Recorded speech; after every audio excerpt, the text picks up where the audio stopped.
Hey everybody, welcome back to the Shelter Hole. We got a guest by the name of Jason Hubbard. You guys have seen him before on the Fortitude podcast. We're going down a little different direction today, but before we get started, let me give a quick shout out to Pale Horse Coffee. This episode is sponsored by Pale Horse Coffee. Country first, coffee second. Visit palehorse.com and use promo code Forerunner at checkout in order to get your 15% off your order. Pale Horse is a veteran-owned and operated business, so if you would, please go by there, visit them online. Great guys. They allow us to shoot podcasts and stuff there. Chad had his book signing there, so if you would, please go to palehorse.com and use promo code Forerunner for your 15% off at checkout. Also, the man himself who's sitting here, I want to give a quick shout out to Jason and the Cremoso Cheesecake truck or company, and thank him for his involvement with us and what he does to help us. I mean, he does a lot to he does a lot to help us. You know, me and what nobody sees and advising and talking. We're all the time running him down at different locations and grabbing cheesecake. Chad was able to visit Jason actually in your kitchen not too long ago. He drove all the way over there to pick up your cheesecakes. I'm telling you, people, if y'all have not checked out Cremoso Cheesecake Company on Facebook, Instagram, go there, like it, and they keep you updated on where they're going to be each month. They have different, and he has specialties each week. You have a running that runs each week that pretty much stays constant, and then you have other seasonals or whatever that run in and out. So I do appreciate that. Also, a big shout out to Chad and the SHEL for being here today to help us with this recording. Chad is the owner of Forerunner Production. He developed it, thought it up, and put it into action. This episode is produced, mixed, and mastered by Forerunner Productions. For more great content, search Forerunner Productions on YouTube or wherever you get your podcasts, and become a supporter by visiting forerunnerproductions.com. Let me back up. Visiting forerunnerproductions.locals.com. Forerunner Productions, telling the best stories ever told, capturing the soul of our society. Also, we've got some help that's coming along the way. Couldn't be here today. I'm going to keep that secret until we actually get him out here and get him started. But we're very excited about having some help come on board. And also, I want to give a quick shout out to Chase Sizemore. Chase does all of our video editing, mixing, that sort of thing. And we send him some stuff sometimes that I don't know how he's able to pull out what he does. But Chase, we just want to give you a quick shout out, buddy. You're behind the scenes. You're hardly ever on the camera. Just want to give you a big thank you, and we really appreciate what you do. Jason, welcome, baby. Thanks for having me today. Man, it's been forever since I've been back in the shelter hole. By the way, before we get started, I just want to give everybody a quick update. This was Chad's side of the studio. Fortitude is actually that way on the other side of this room. But what I found out, because I actually started the shelter hole while I was off with my knee surgery, and it was cool. What I failed to realize, man, is it is hard to cool a 3-car garage with one of them little air conditioner things like you've got in your truck. I'm like, man, so I wasn't able to shoot. And then it gets so cold out there that you really don't want to be there either. I mean, I've got heaters. I was able to make that work. We hung curtain up. But anyway, we're in a development stage. This is just kind of temporary till I can get everything set up. But you are now, Jason's the first. You were the first in Fortitude. Now you're the first in the new shelter hole, man. Welcome. Thank you. Thanks for having me. Hey, so the reason why I had Jason come back in his Fortitude episode, we basically stayed focused on the Cremoso Cheesecake, your truck, your experience, the business side of things. But Chad and I we felt like we did a disservice to your upbringing because we didn't allow the time we felt that was needed for you to actually go into, because you said you really didn't know how deep to go into your childhood. So I'm going to sit back. I'm going to kind of interject a little bit, but We're here to hear Jason's story because Jason was adopted as an infant, was born in Texas, adopted as an infant by missionaries, and was raised in Africa. And so, Jason, man, we're excited to hear your story. So I'm going to turn it over to you. Well, it started at a very early age. Like you said, I was born in Texas. My earliest memories of the U.S. don't begin until I was about 9 years old. So my dad was a preacher. So when I was born, when I was adopted, he was preaching in a little church in Sour Lake, Texas. I don't remember that growing up at all. I only remember it later on when we had come back to the U.S. and visited down there. 4 years old, 1974, they moved to Zambia, Africa. And so at the age of 4, we were in a little town called Chingola. It was in the copper belt of Zambia. And the only kids I knew was the worker that we had working for us, his kids. So I played with them. They didn't speak any English. I didn't speak anything else at the time. So I learned very quickly the language Bimba.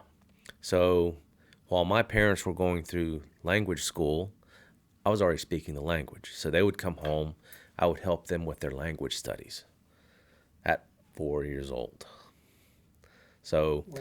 I became fluent in about 6 languages total, including English.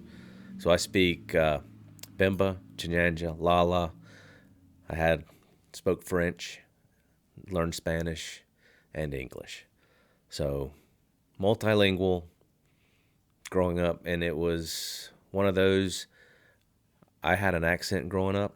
My sister still talks about me having sound like a redneck. But I have people here that'll ask me where I'm from. Where are you from up north? And which is odd because I still think I sound like a redneck. Have that southern accent to me. But I do know growing up I speak very proper English, more or less. So those I think are the words people hear thinking I'm from up north. But so I think 5 years old, we moved out to a 2,600 acre farm in Zambia, in the town of Syringi. So once you got off the paved road, it took about 30 minutes to get to the house. Maybe not quite that long, but when I was a kid, it seemed like it took forever. First house we lived in on the farm was built by the Moffats, who were owners of the farm at the time. Then it got turned over to the Southern Baptist Mission. And there was another missionary couple there that lived there and operated the farm. My dad was primarily a church planner and developer. Jason, that farm, you talked about that a little bit in the Fortitude podcast. The farm that you all had, did you all sell any of that, or was that just to support your family, or how many families did that support? How many people were involved in working that? So the farm actually didn't support any of the families. It just supported the farm. And it was any money raised was, used to develop churches and buy materials, stuff like that. So on the farm, we grew corn or maize. We had tomatoes and cabbage and anything you can think of. It all went to market and got sold. We had cows for milking for personal use, and we raised oxen and trained them to pull wagons and plows, and those got sold off to some of the villagers that had the money. They pulled together and to help raise and plant crops there for them. We had chickens and sold eggs and name it, we had it. Fruit, vegetables. So that's how I grew up. First stove we had was a small wood stove. That's what we cooked on when I was 5 years old. Then we built another house and, of course, had another wood stove, much bigger wood stove. But that was, growing up, was wood stove, no power, other than we had big generators we ran, mostly at night. During the day, they were shut off unless we ground the maize and made cornmeal. So the the national food in Zambia is called nshima, which is like a very, very thick grits. But it's more like cornmeal, so it's real fine. So that is their main staple of food is nshima. And they'll have, different, either greens or chicken or meat or beans, that's the main staple. So we made that, and everybody brought their corn, and we'd grind it. So if the generator was running for that, we had power. The water we used was from the river, so it got boiled. But as growing up,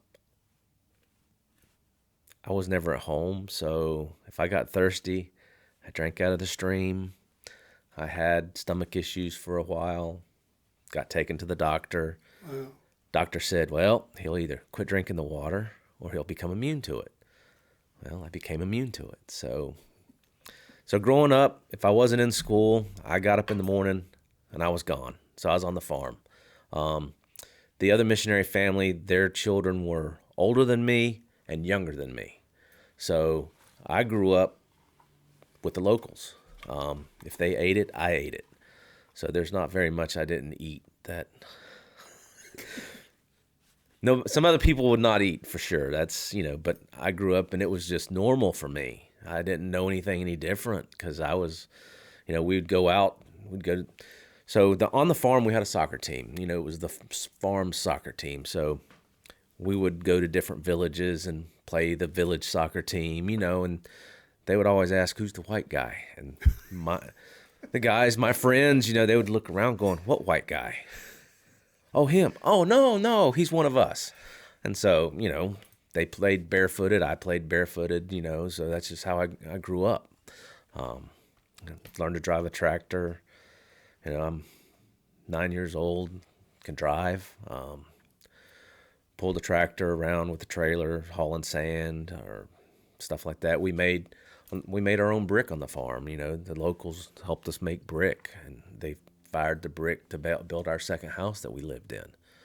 So it's just... Now, your farm, when we think of Africa here, I mean, there's portions of Africa that's absolutely drop dead green and gorgeous. But when a lot of what we see, National Geographic or whatever, it's the desert, it's the jungle, it's dry, where, and maybe, Chad, we can get Chase to maybe pull up a picture and maybe show people while we're talking on the podcast that we can show where that's located. But how was the rainfall there? I mean, how did you all irrigate your crops, or was that an issue?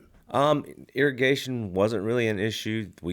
So Zambia is south central part of Africa. Used to be Northern Rhodesia. Then it gained its independence and became Zambia. So most of the irrigation we used came from the river. We had a irrigation ditch dug, and that's where the water that we drank came from.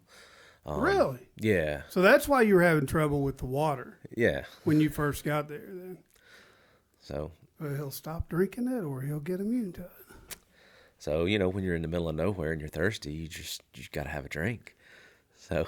Well, that's like today. Whenever I was a kid growing up, we always drank out of the water hose. You hear it today, don't drink out of the water hose, you'll get a disease and die. I'm like, well, yeah. I survived. So, but, so 2,600 acre farm, I gone all day playing. We had so the workers that worked we had I want to say it was like a truck rim or something. That was the starting whistle and the get off whistle, so the sound carried for a long way. So when they got off work, it was the gong, and everybody knew it's time to go home. So kind of knew that was when I needed to head home too. So if I was out playing, I could hear it. Sometimes didn't hear it. Mom used to have like a referee's whistle, and she'd blow it a couple times, but they never had to worry about me because I ate what everybody else ate. I drank what they drank, and so they didn't have to worry about me. When you say you ate what they ate, I mean, what differently? Give us an example of what maybe So, that might have been. Around here in North Carolina, everybody puts out the rings around the trees to keep the caterpillars from getting up in the tree. And usually those are the green ones you see with. So I eat those or ate those. So in Zambia, we have flying ants. It's similar to what we consider here a termite, a little bit bigger, but instead of eating wood, they are in the dirt. And so there's a flying ants, kind of like an army ant size. I eat those. That's interesting. Baby bees in the honeycomb, the larva. Yeah. I've eaten that. But you didn't know any different because you were raised there amongst all that. So you didn't know any different. It was just normal to you. For me, it was normal. I mean, it really and truly was normal. I would bring home, hey, Mom, can you cook this for me? And she's like, I don't know how. Why not? So that was growing up normal. Right. So coming to the U.S., like we'd come home and there was a vending machine. You could get a Coke out of a vending machine. It was like, huh? What is this? It was so. Those were shocking things, to come back to the U.S. Every couple of years. We'd come back about every 4 years. So a lot changed in the U.S. There, things stayed the same. So, like I said, the first house we were in had an outhouse built in it. Well, not in it, but out back was an outhouse. That was seeing outhouses was normal. No running. We had running water, but nobody else did. So that was normal to see that. Growing up with a freezer full of food, frozen, so that was normal. Coming here and you just go to the grocery store and buy it. So my mother made everything from scratch. So that was normal for me. So to have her come back here and she's not used to even self-rising flour, that was new for her, So when they retired, me being here cooking, so I've learned, hey, you don't have to go buy that. You can buy this, and it saves you some time. But so I have a question for you. So you had an adjustment to the water over there. Now, and you just sat there and said you all make everything. You butchered your own beef. You grew your own vegetables. So when you all would come back to the States periodically, McDonald's, Burger King, Highway 55, whoever, and all these processed foods, did your all system have trouble with that when you come here, or was it not really a big deal? I don't remember. I don't think it was ever a big deal. I remember I liked Chicken McNuggets. That was when Chicken McNuggets first came out, and I loved them, so we had to eat Chicken McNuggets. And donuts was a big deal. That was our one of our Saturday morning deals was go get donuts for breakfast. So what did you all do for dessert over there? Was it, or did you really know dessert over there? Was it a big thing, or was it common or uncommon? Dessert was more of a special time, specialty thing. It wasn't an everyday thing. Mom made brownies and cake and things like that, but we made homemade ice cream, and that was a hand crank ice cream. And I remember sitting on the churn so it'd hold it down so it could get it thick. I mean, it was things like that. So we, like I said, we had our heat for water. We had a Rhodesian. It was called a Rhodesian boiler, and it was made with 55-gallon drums. So I mean, I don't know who knew how to do that, but I remember that. And over time, I remember we had a leak. I fixed it with Play-Doh. Really? Yeah.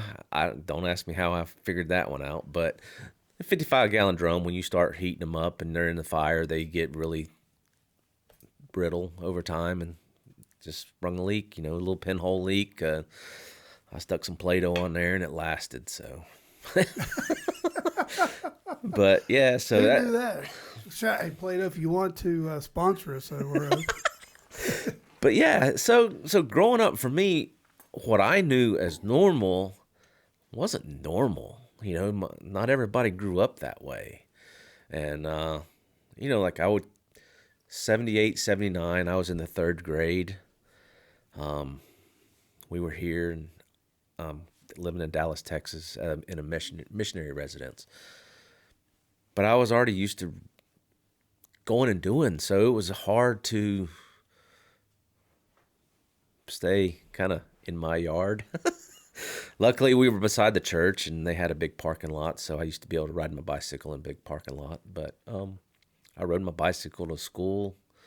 But it was different, I grew up playing soccer. I actually quit playing about 6-7 years ago. Just food truck business took off, and so I quit playing soccer. But soccer has been the sport that I know and have played since I was 4 years old. 5 years old, we played soccer. So 3 sticks made a soccer goal.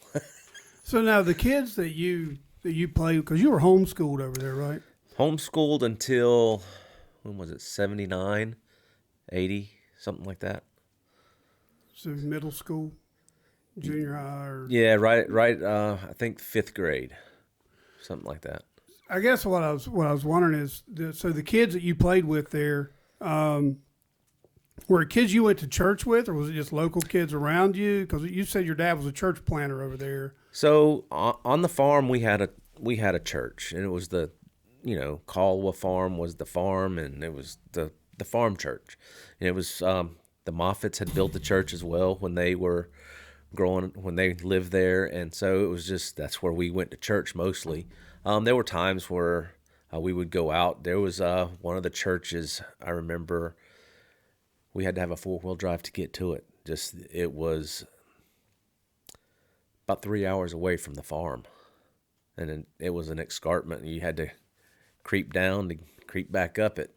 But we went to some churches when he would go out, different times. But as we got older, we went to the farm church.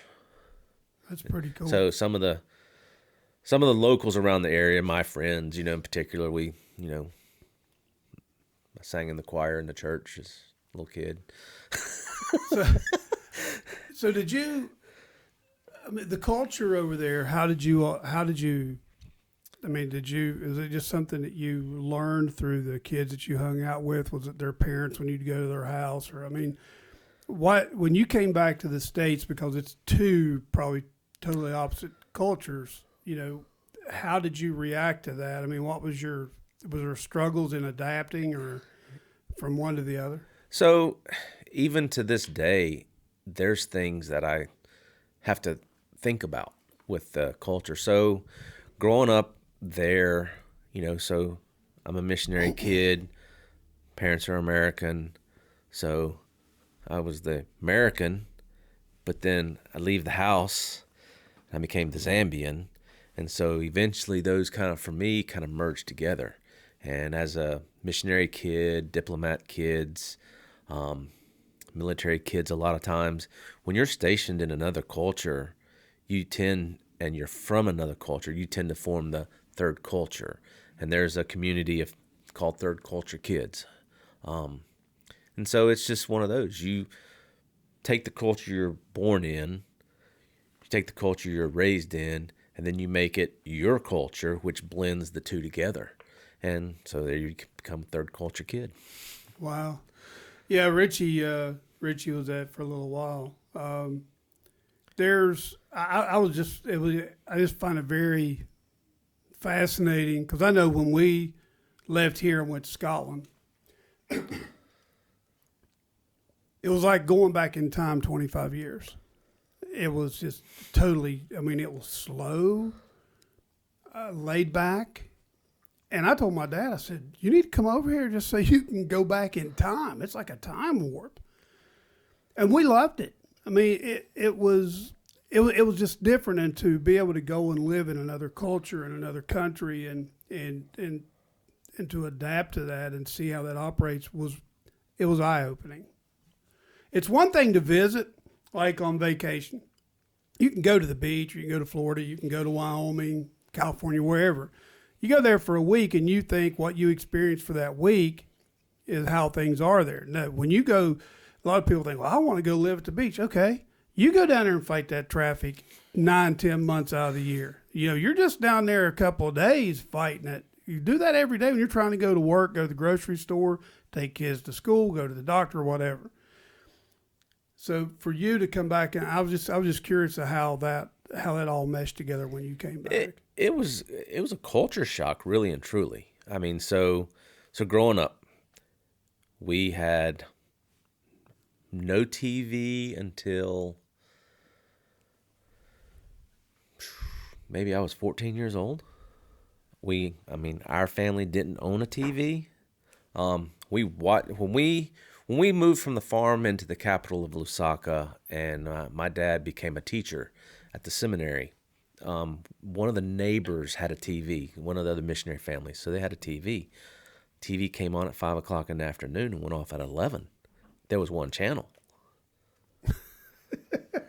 So it's almost like the way I was raised. That's right. We had 4 more than you did. So that was TV for me until I left at 16 and came back to the U.S. So TV was one channel.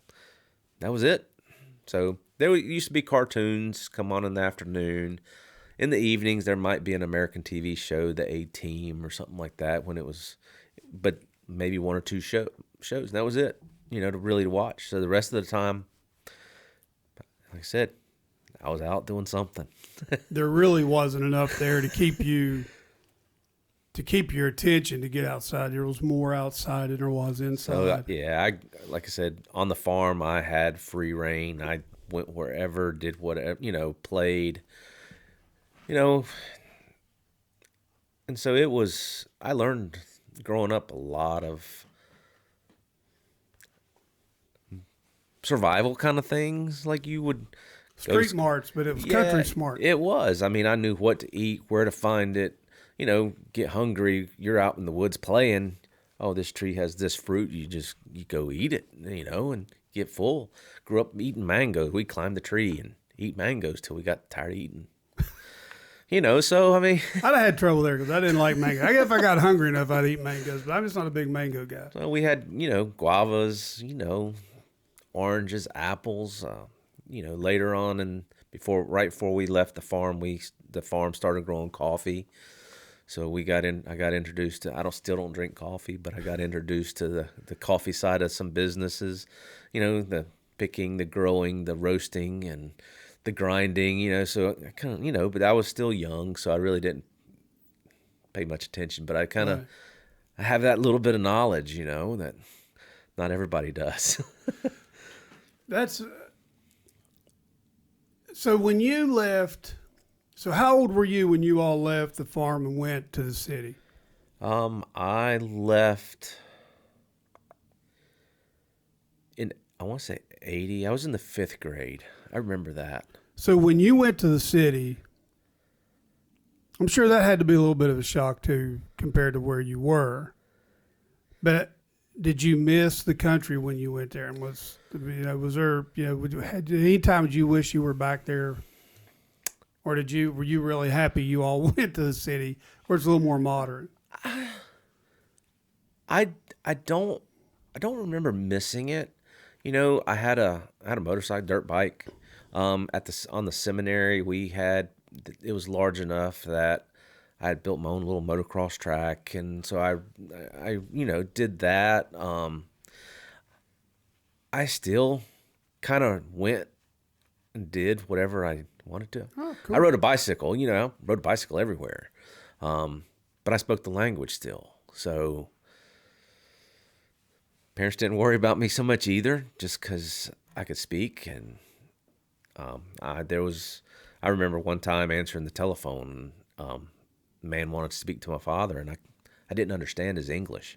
So I just automatically, without thinking about it, I switched and I spoke to him in the language. And so when my father got to the phone, they asked him, who was the who answered the phone? My dad said, oh, that was my son. They go, no, that wasn't a white man. So I spoke the language with the national accent, sort of. Wow. So, if I was speaking on the phone, you couldn't tell I was white. And so my parents never really had to worry so much about me as far as getting lost or not being able to figure out something or ask for things. So That's awesome. So when you were in the country, were there animals that you all had to be careful about? I mean, were there things that attacked your herd, or how did all that play together, So we've had lions come across the farm. We actually had a hippo come down the river, get into the corn crop. But as far as the wildlife getting, not so much. I mean, snakes obviously everywhere. It's much like here in the U.S. You live in the mountains, there you might see a black bear, but it's not an everyday occurrence. Right. They kind of tend to stay away from modern stuff. So they're just like anything else. They're as afraid of us in a way as we are then, and they'd rather avoid any confrontation. I mean, if you corner somebody, if they've got babes, cubs or whatever, yeah. Were hyenas or coyotes or anything like that a problem to your herd over there? No coyotes. Most of the wildlife in Zambia and much of Africa is, so we have game reserves, kind of much like the national parks in the U.S. So they're kind of protected areas. And so most of the animals tend to congregate there, but they're still wild. It's wildlife. Right. So they kind of go wherever, But I don't ever remember anything getting any of the animals on the farm. What about snakes? I know cobras were big over there at that time, are still big. I mean, that's one of the most every snake in Africa is poisonous. So if you saw a snake, you killed it. You didn't. It's not like a black snake. Okay, you're a good guy. I'm gonna let you. Yeah. Go. So most every snake is a poisonous snake. So you killed them when you saw them. So that's awesome. So when you so how long did you all live there in the city? Let me. I want to back up a little bit. So how old were your mom and dad, your adopted mom and dad, or I'm going to call them your mom and dad? How old were they when they adopted you, and how long had they been on the mission field? So they did not go into the mission field until 1974. At that time, I was 4 years old. Oh, so they were actually living in Texas whenever they adopted you. Yes.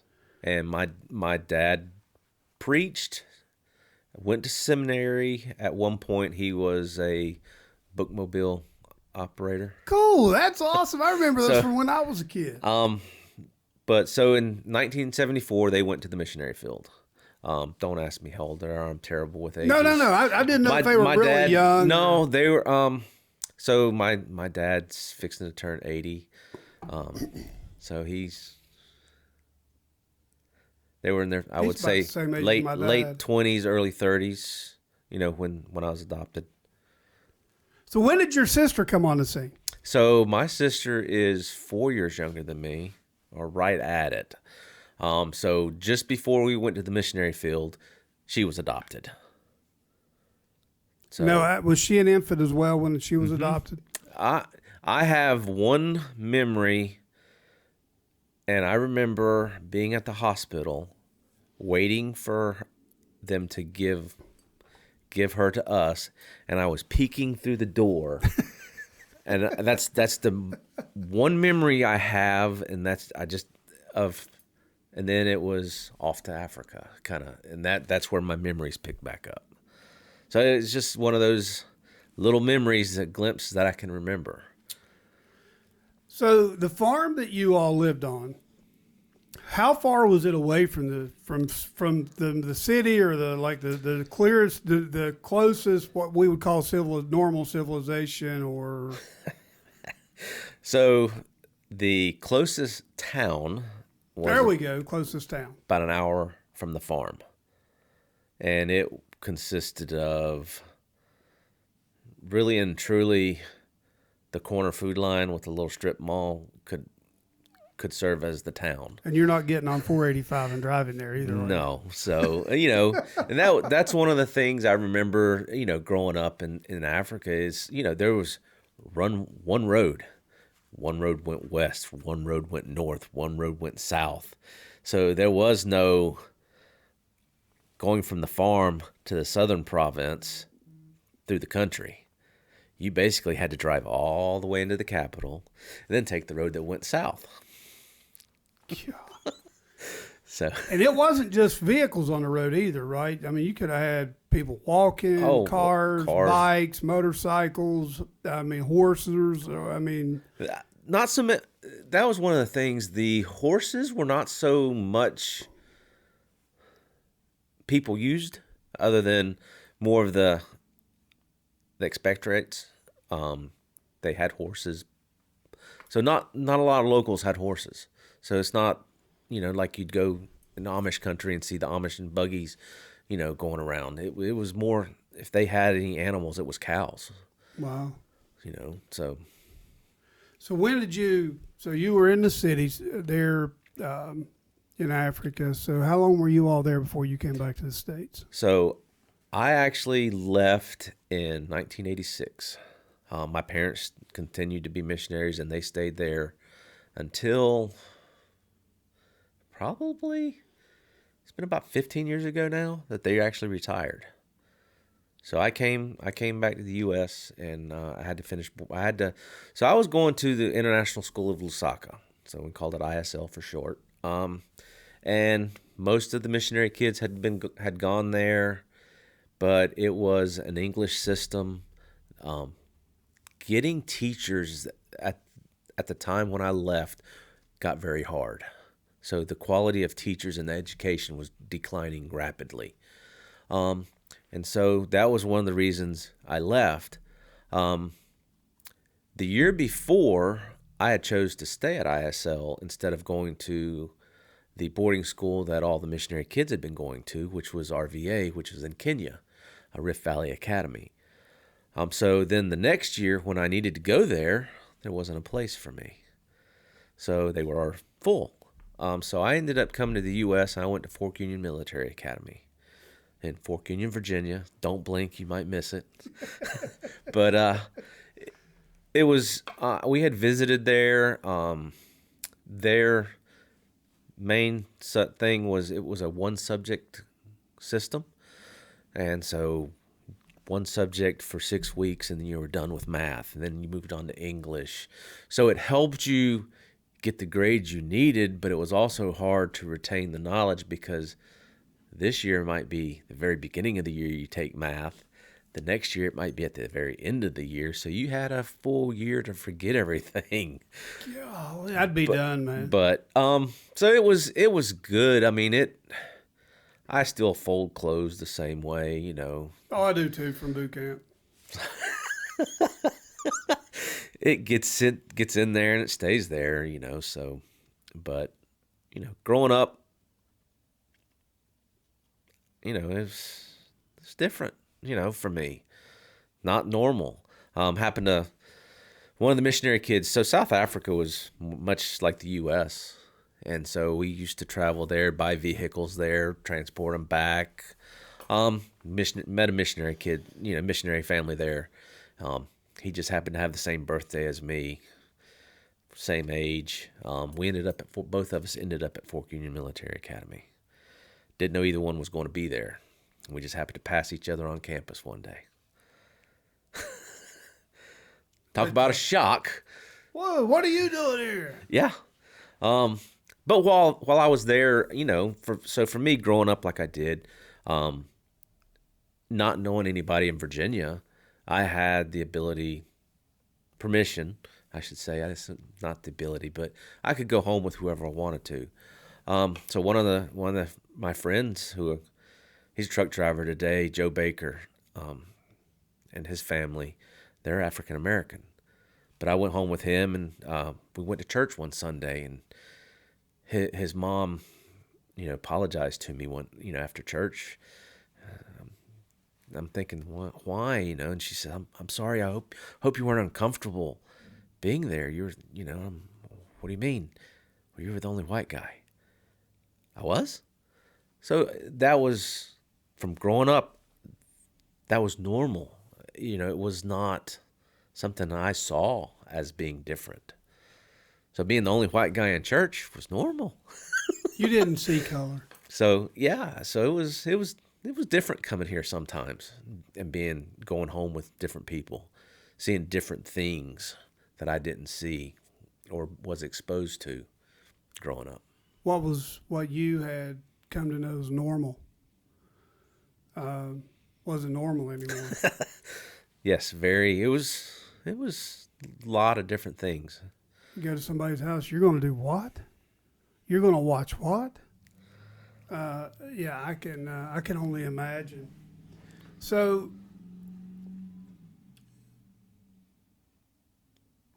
you speak 5 different languages? Now it's less than that. So, did you learn that on the mission field when you were in college or when you were in military school? No. So, growing up, I learned Bimba Janja and Lala, just local dialects, just being in it. When I got to ISL, I had to take a language.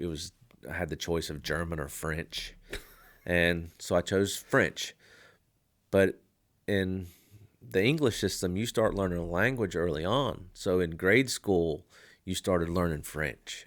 And so by the time I got to my 11th grade year of school, I'd already had 5 years of French. So when I got to Fork Union, they asked me, well, what language do you want to take? And I said, I've been taking French. I'll take French.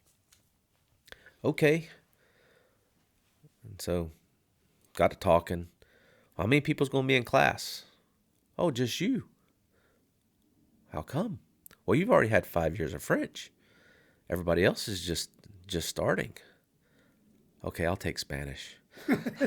So I took Spanish for 2 years. I don't really remember a whole lot of it till after I got out of school. I got into building golf courses. There was a company I worked for, and they were out of Georgia, and so we did a lot of different jobs. But one of them, building golf courses, had a lot of Hispanic guys come in, and some of them wanted to learn English more, and so I learned Spanish more. So we just taught each other different things, and so I learned Spanish plus the years I had in school. I picked up Spanish very well, and just already being multilingual, languages came easy for me. So,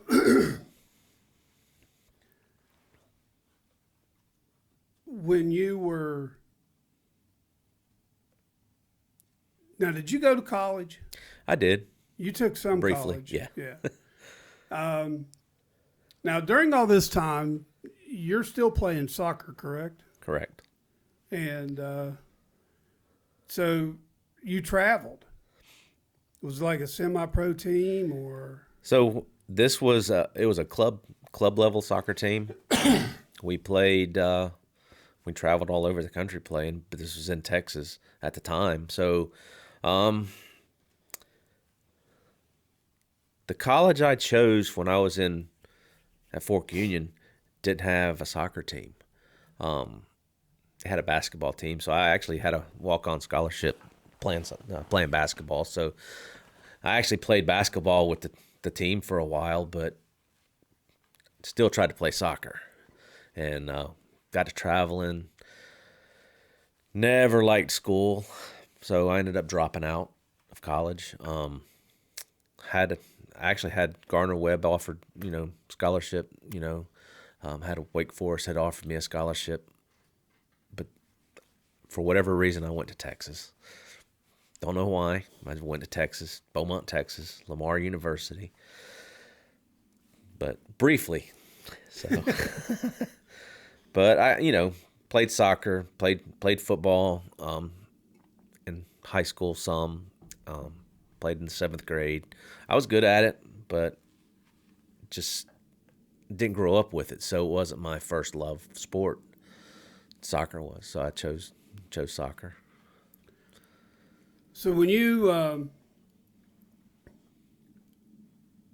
left the military academy, pick up air and take off.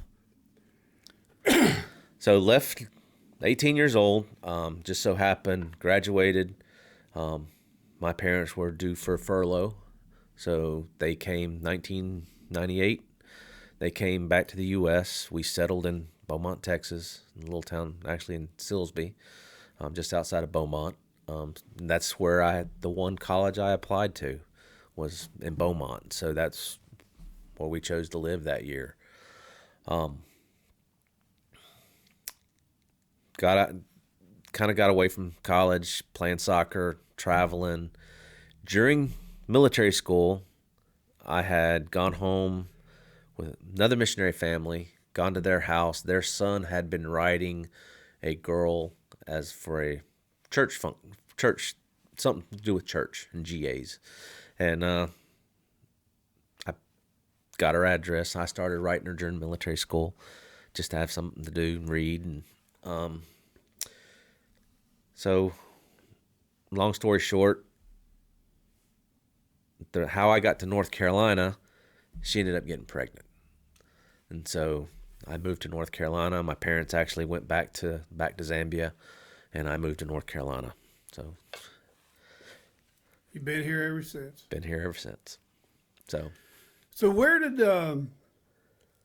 did your gift for operating equipment come from? Did that come from back in your early years on the mission field at the farm, or is it just something it just come natural to you? It's really come natural, I guess. I do a lot of art. I used to do a lot of art, I should say. So I have a lot of hand-eye coordination. So picking up equipment, just like driving for me, I'll figure it out and I can do it. So from an early age, I was driving, operating a tractor, plowing, bush hogging,